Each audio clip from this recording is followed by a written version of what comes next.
Over the next 2 days, we will have over 50 speakers presenting on a variety of topics across multiple disciplines. It's our goal to bring to you an expansive lineup of speakers covering diverse topics that we hope you'll find relevant to your own professional experience. We also have some fun events that we hope you'll join us for, including 2 later today, a trivia session and GOAT to meeting, which is a virtual visit with an animal sanctuary. Tomorrow morning, we'll start off the day with a free yoga class, followed by our second keynote speaker, Arjun Bakshi, who will be sharing communication skills for positive learning, living, and work. All sessions will be recorded, and we will send out information on how to access the recordings after the conference. Without further delay, I'd like to introduce our keynote session of the day. Mary Ellen Dance runs her own mental health therapy practice, Pittsford Therapy, in her hometown of Rochester, New York. Along with serving the community and helping people overcome barriers to receiving mental health therapy, Mary Ellen also teaches psychology at Nazareth College. Mary Ellen, thank you for joining us today, and I'll let you take it from here. Thank you so much for having me. It's great to be back. As Hawks Learning is a wonderful organization. And so I'm happy to be here with all of you. Today, I'm going to be talking about stress, which before you think, oh, she's just going to tell me to, breathe deeply and do yoga. I'm not going to tell you that. We'll get into that. But I do want to say, if you have any questions as we're going through, I believe the Q&A box is open. So please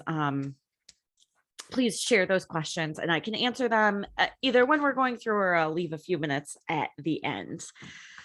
So welcome again. Thank you so much for being here. I am going to share my screen. There we go.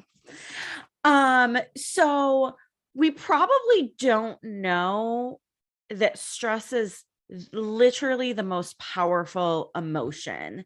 It is the single biggest emotion that has the most influence on us. And it's wild because I imagine we're all probably feeling pretty stressed right in this moment.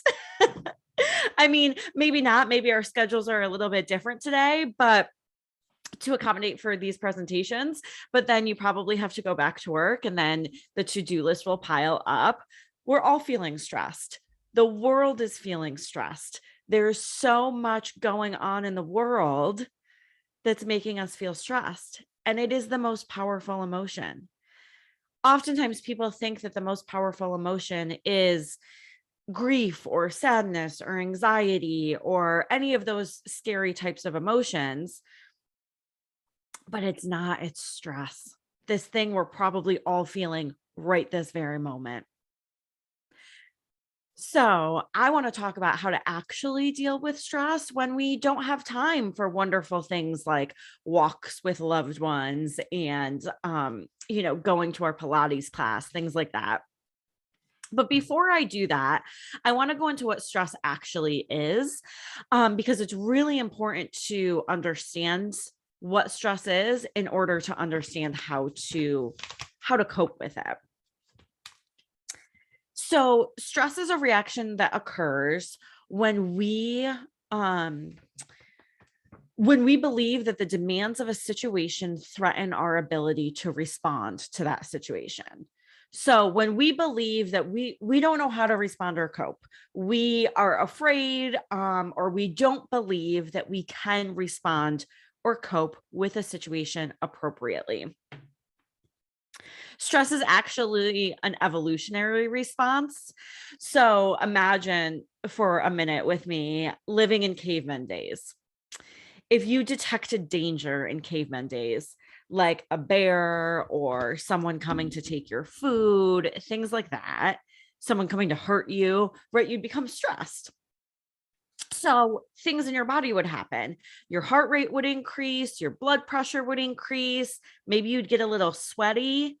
Your body, that's your body preparing you to respond to this situation, to respond to the threat of the situation.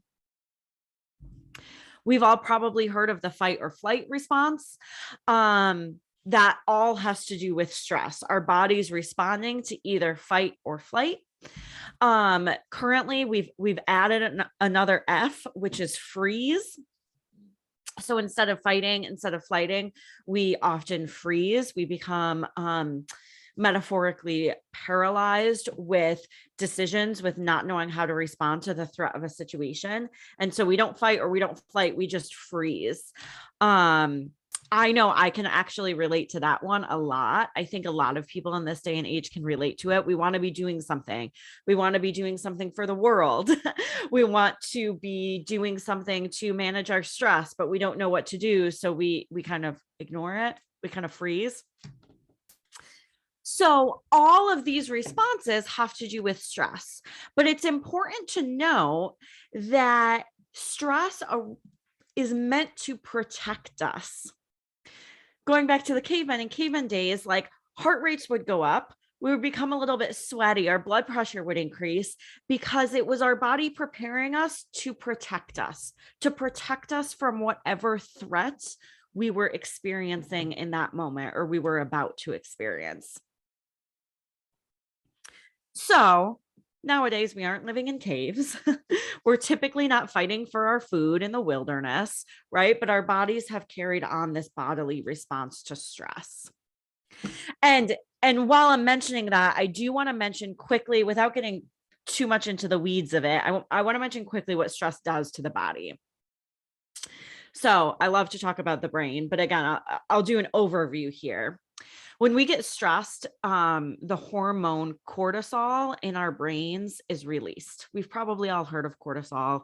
It's kind of nicknamed the stress hormone.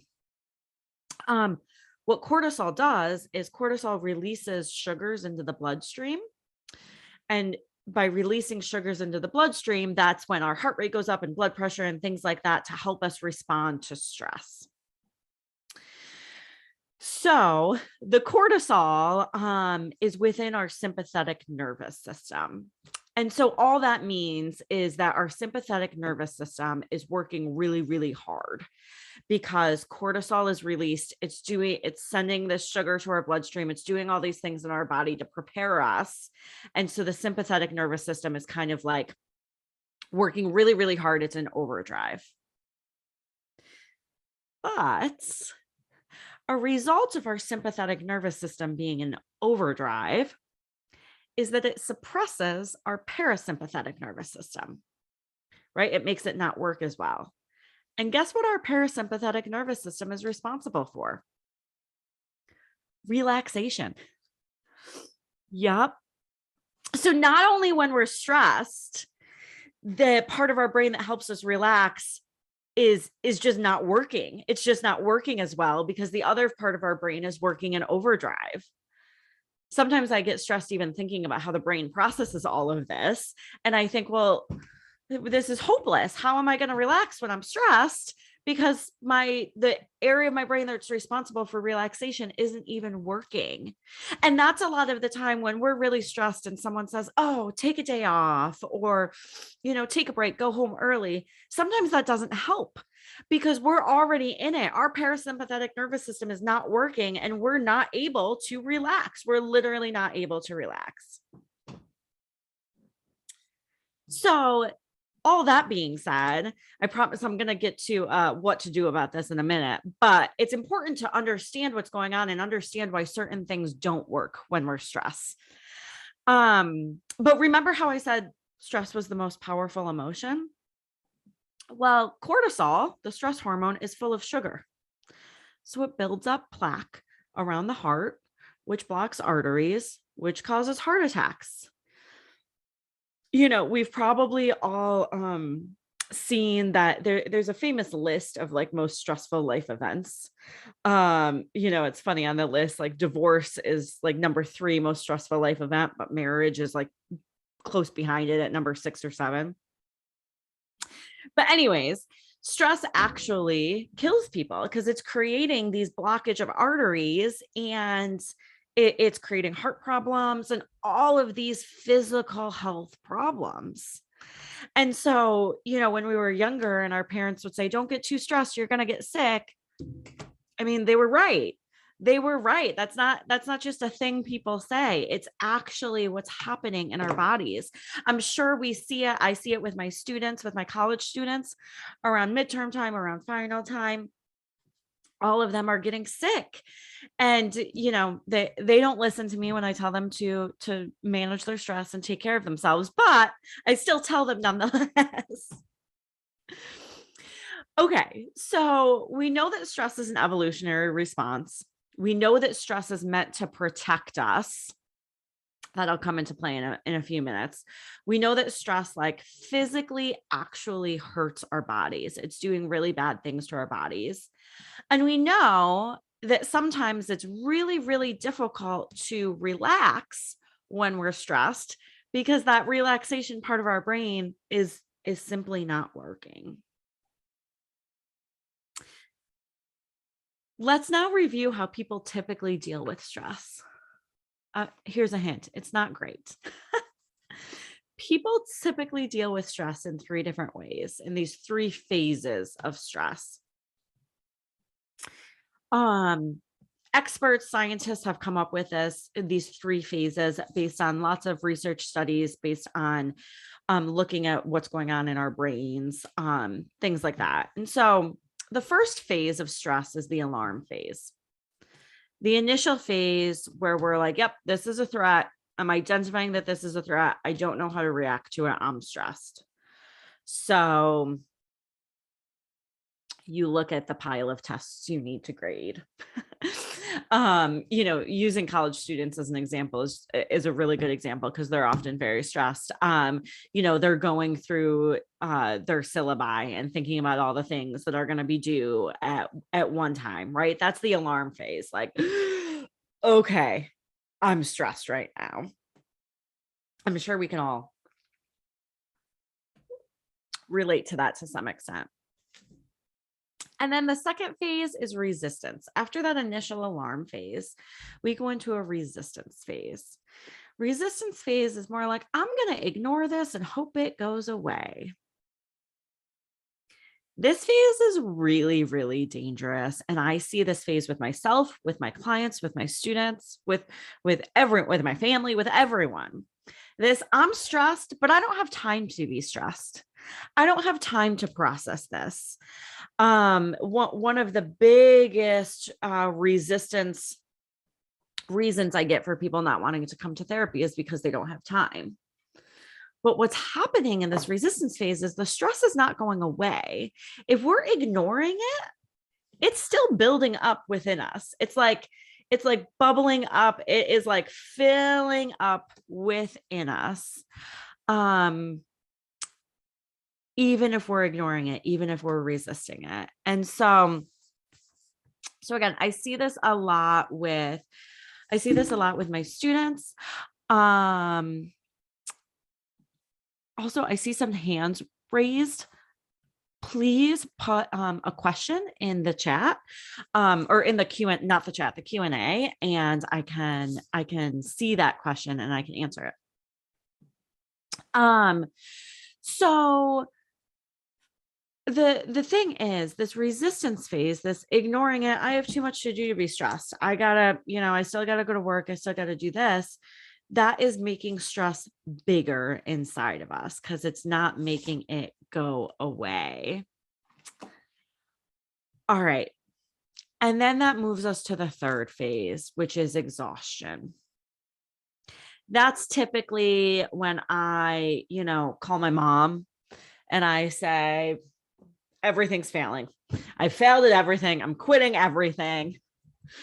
I'm going to be, I'm in my 30s and I'm going to have to move back home with my parents, right? That's that kind of response.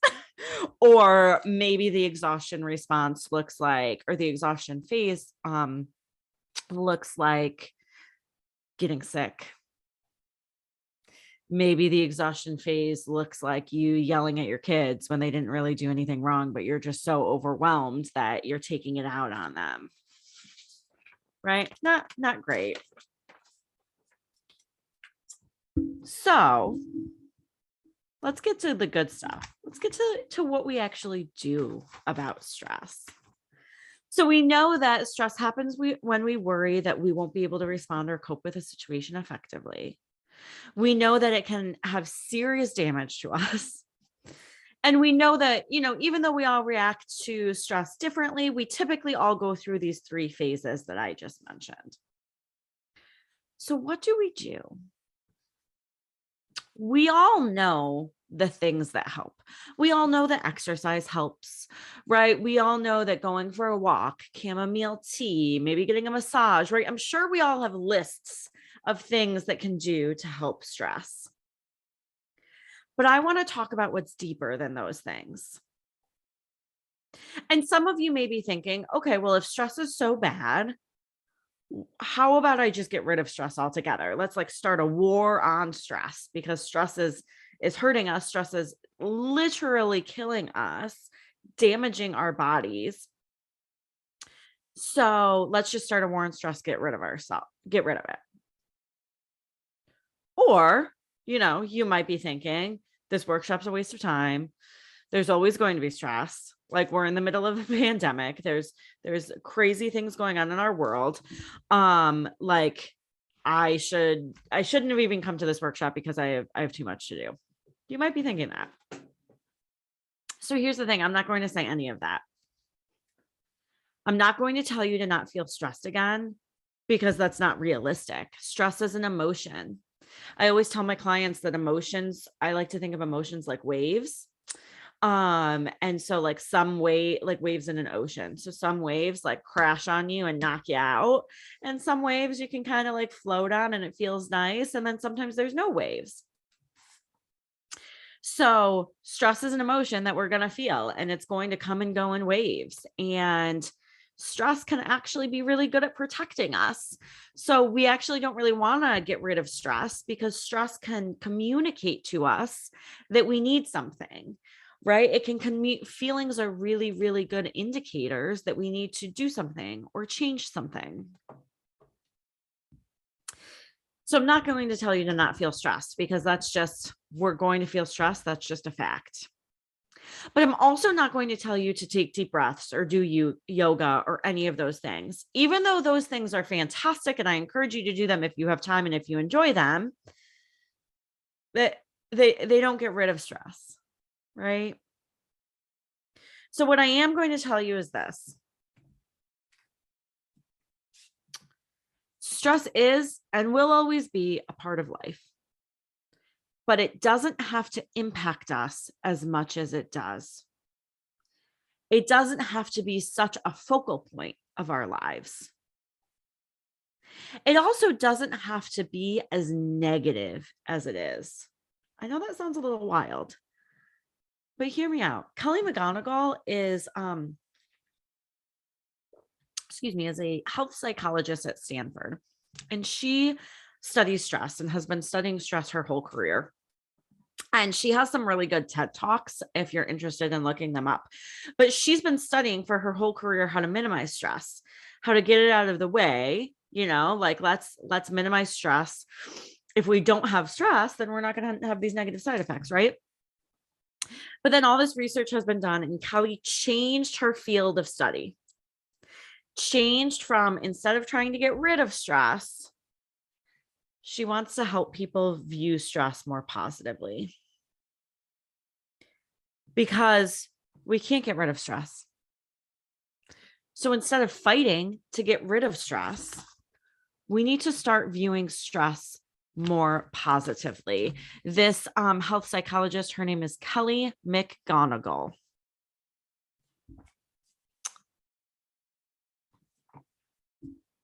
So what does that mean? That sounds all, oh, nice. Think of stress positively. But what does that mean? How can we feel resilient towards stress? Resiliency is an interesting term that's we've probably been talking about more recently, because I see a huge lack of resiliency in my students, or a huge decrease, I should say, of resiliency in my students. Right? Students feeling like, I can't handle it. I can't handle it. There's no way. There's no way. And guess what that's doing? That's making them more stressed. It's becoming a self-fulfilling prophecy. So they think they can't do it, and then they're not able to do it. It's creating serious mental health repercussions, physical health repercussions. But here's a fact. As human beings, we're resilient. That's how we're made. Like, that's literally just how we're made. So we are resilient towards stress.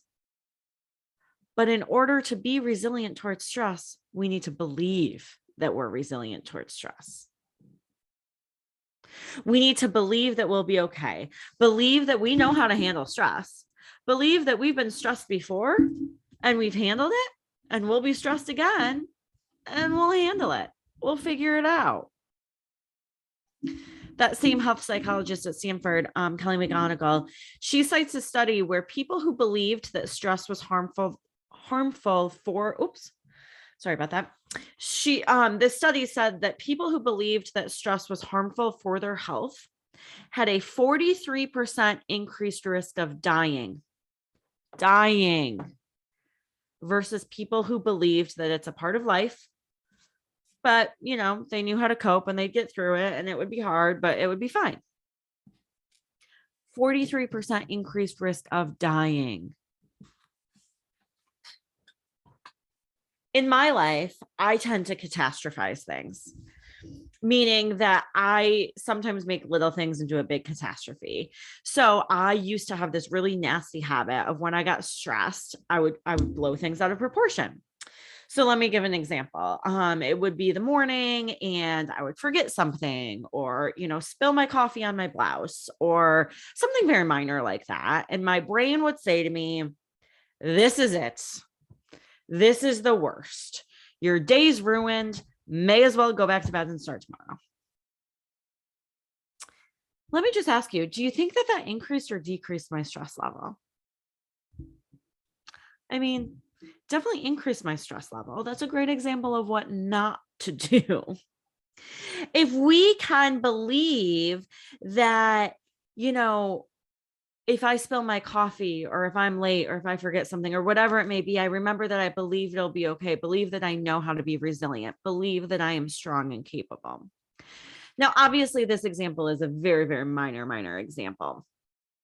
But if we're talking about things like divorces, job losses, the state of the world, financial struggles, illness, those are terrible, terrible things that happen in life. But if we start to believe that it's possible that we'll get through them, that we know how to manage them, that might help us to start to feel better. Now, it's a little trickier than that, I will say. So, if let's say you're going through some serious financial struggles currently, and, you go home and you say, okay, I need to believe that I'm going to be okay. And you look at yourself in the mirror and you say, I'm okay. I'm wealthy. I'm rich. I'm fine. That's not going to work, right? Because we don't believe those things. We don't believe those things. But if we look at the evidence, if we look at our histories, I had financial struggles before and I got through it. That's some evidence that we'll be okay. If we look at, okay, well, I'm having these financial struggles now, but I have a plan in place and I'm getting support from whoever, and, I'm seeing a new accountant, whatever it may be.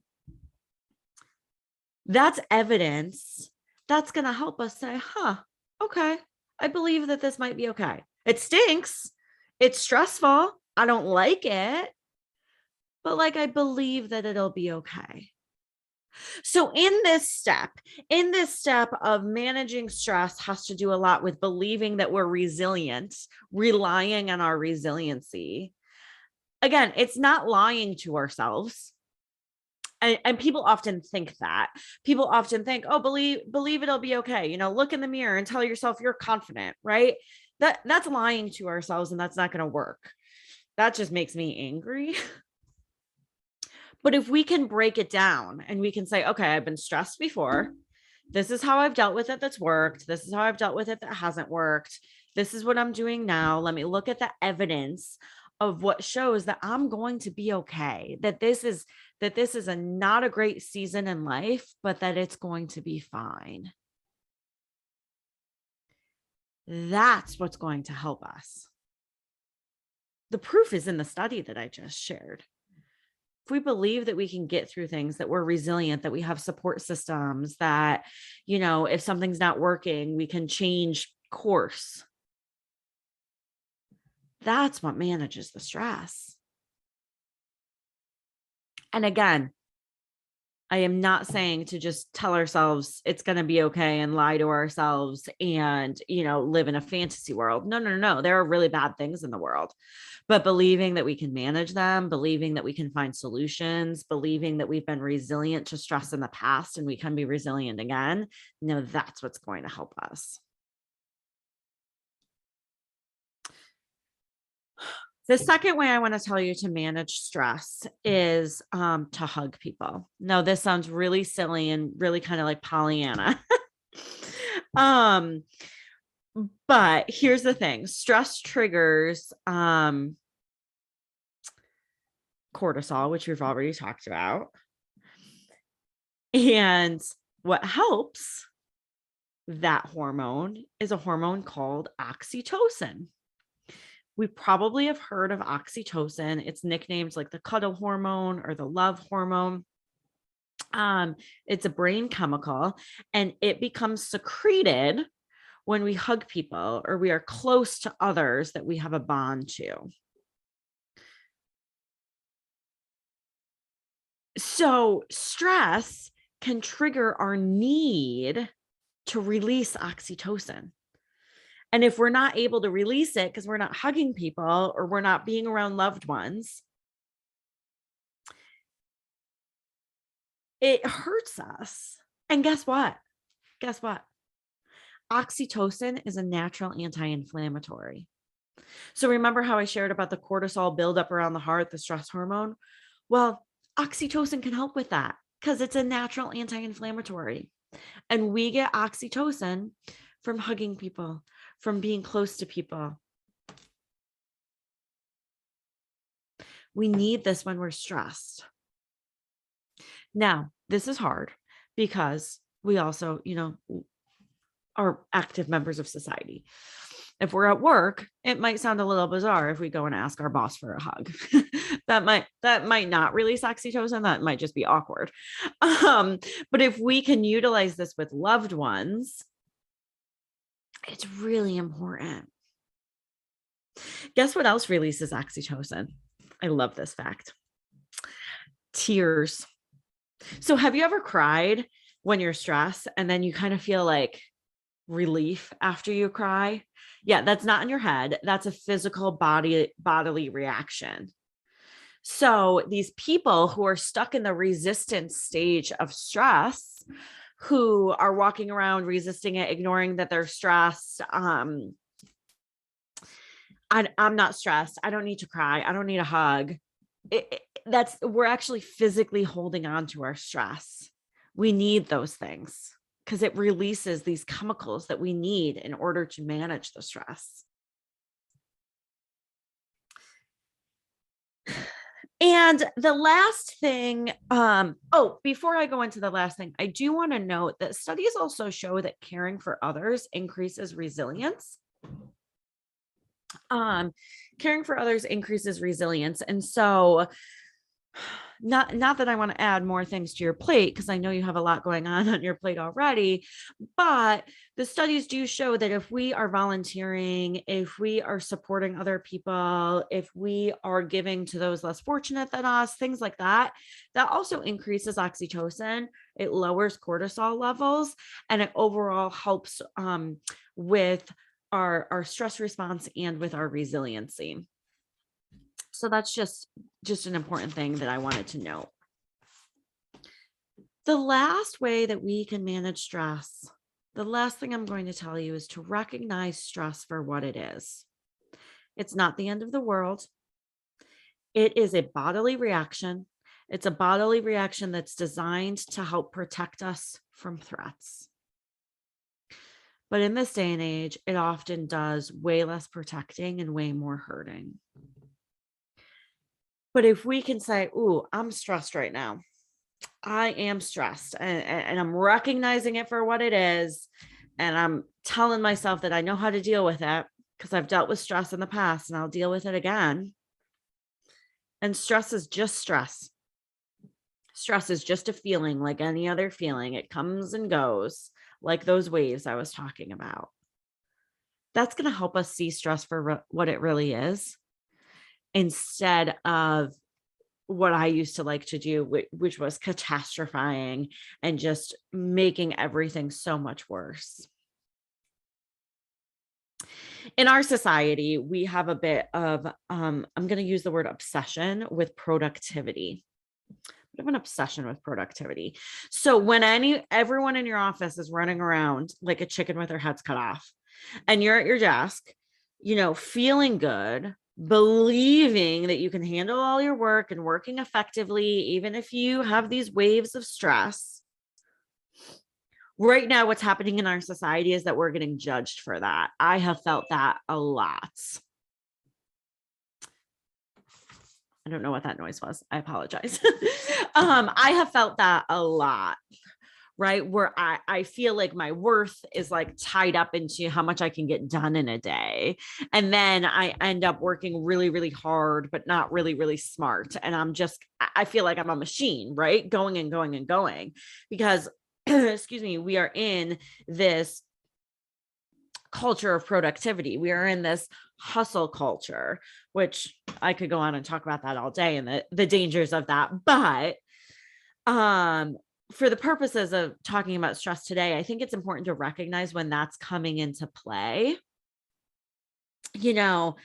I have been told things in the past when I've been working on, okay, I need to manage my work-life balance and I need to manage my stress and believe that I'm resilient, all of these things. I've been told things like, oh, I wish I wasn't as busy as you. I'd love to be able to have the time to sit and read like you do. Talk about a backhanded compliment. This societal view of this is not healthy. It's not healthy at all. And it's really, really hard to fight it because it's all around us. I mean, ask yourselves, how often is your conversation with colleagues, maybe your conversation with your spouse when you get home, kind of like a list of everything you have to do or everything you did do that day? We're so focused on this. And so it's messed up. It's messed up, but we have to be careful to recognize what it is, recognize that this is what's going on with culture. That doesn't mean it's healthy, right? People hold on to stress. We kind of attach ourselves to it. Like when the wave of stress comes, we're kind of like, yeah, I'm going to hold on to this, with both fists and hold on to it and be stressed. We've almost become like dependent on stress in some ways, because we're so used to it. We're used to functioning at this stressful level. I have often had the feeling when I'm not stressed of, oh my gosh, am I forgetting something? Right. So I often have that feeling of when I'm not stressed.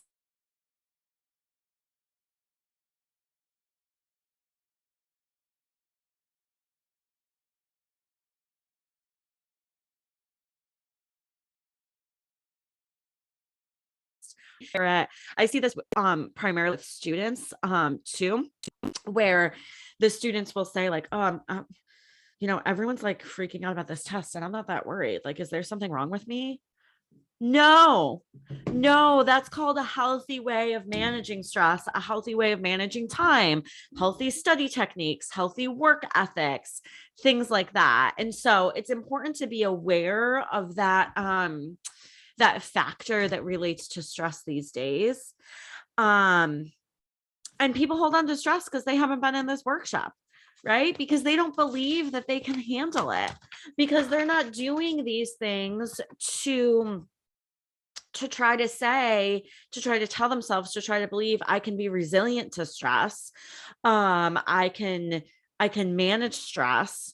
I'm going to have stress, but I don't need it to debilitate me, because that's not going to be helpful for anyone. So We don't have to be stressed for societal pressures and expectations. It is not in your job description to be stressed all the time. It's not. And guess what? We'll probably do more productive work and be a lot happier when we're not stressed all the time.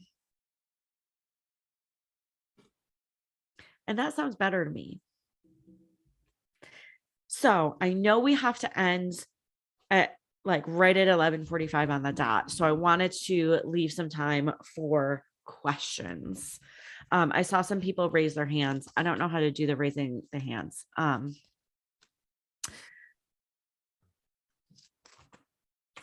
Thanks, Jennifer. Yes, I saw we did have a couple of hand raised. I tried chatting to those people directly, but for Sally and Teresa, if you want to send a question in the Q&A box, the chat is disabled, but the Q&A should show the question to the group here. And then anyone else, if you have questions, please feel free to type it in the Q&A. You know, it's interesting because talking about stress, often I get people saying, you know, this feels oversimplified. It's a lot more complicated. And in a lot of ways, it is a lot more complicated, but in a lot of ways, it's not a lot more complicated. And so being able to do these things of recognizing it for what it is important. Go ahead. Yeah. So it looks like we do have a question. Someone asked, how can you differentiate stress and anxiety? I have anxiety, and a lot of this seems so helpful and applicable to anxiety as well. So that's a loaded question, and I'm glad you asked that question, but it is a little bit loaded because stress and anxiety are often different for different people, right? So I can tell you, you know, the clinical definition of stress and anxiety, but people often use these terms interchangeably. So yes, a lot of this presentation, a lot of things talking to stress relate to anxiety and vice versa, because we often use them interchangeably. And with anxiety, you know, being able to believe that we can overcome it, but being able to believe that, or recognize anxiety for what it is very, very important. Anxiety is a little bit more complicated than stress because it is a mental health disorder, but just experiencing feelings of anxiety and feelings of stress can be very similar. Yeah, great. And then someone else asked if you have any, they mentioned they love your presentation, and asked if you have any videos that you created that they could share with their students. Oh, yeah, absolutely. Oh, that's a great idea. Great. Yeah, wonderful. And then someone else asked, how do we help our students with stress? I can't really give them a hug in class, and having them cry would make me feel like a bad teacher. So a lot of helping our students, it's really, really hard to help our students with stress, because at least I feel with some of my students that they kind of like want to be stressed, almost like I talked about that dependency on stress. I think the biggest thing in helping our students deal with stress is not feeding into the negative views on stress. Right. So if a student is coming to you and saying, well, I have to be stressed, like I'm always going to be stressed, it's never going to get better, this is just how it is, not feeding into that, you know, not saying like, you know, like, no, this is not just how it is. We have to like focus on our resiliency, doing some of those practices that I encourage you to do with yourself. So, hey, have there been times where you've managed stress in the past? Hey, you're a senior, you've gotten to your senior year and you've managed stress. Like, look at how resilient you are. Being able to focus on that. Oftentimes we accidentally kind of feed into stress by being like, what's making you stressed? Right? That's a common human question. I ask that to people too. Like, oh, well, what's making you stressed? But that feeds into this, I have so much to do and I can't handle it. So if we can focus a little bit more on the resilient side of it, a little bit more on the, hey, you've gotten through this before, you can get through it again. Like you know, focusing on that will be really, really helpful. That makes a lot of sense. What about, someone asked, does the hormone that is released when doing physical exercise help overcome the cortisol buildup? So Yes and no. I am not an exercise expert, but from what I understand, certain exercise can decrease cortisol and certain exercise can increase cortisol. So right now, like really high intensity, like boxing, those types of exercises are really, really popular. I personally love those types of exercises, but it can also actually increase that cortisol level because remember, stress is meant to protect us. And if I'm like, doing jumping jacks, it's telling my body I need protection against something. So exercise is a wonderful, wonderful, wonderful thing. However, if we are very, very stressed and we go exercise, sometimes if we do like a high impact exercise, sometimes it can like build up those levels. So just kind of being aware of that. That's really interesting. I hadn't thought about that before. Somebody asked, does science state that depression is not curable? Science actually states that depression is incredibly curable. It's incredibly treatable and incredibly curable. Depression is looked at something similar to depression and other mental health disorders are often looked at like things kind of like arthritis. Like arthritis can be managed and you cannot feel it.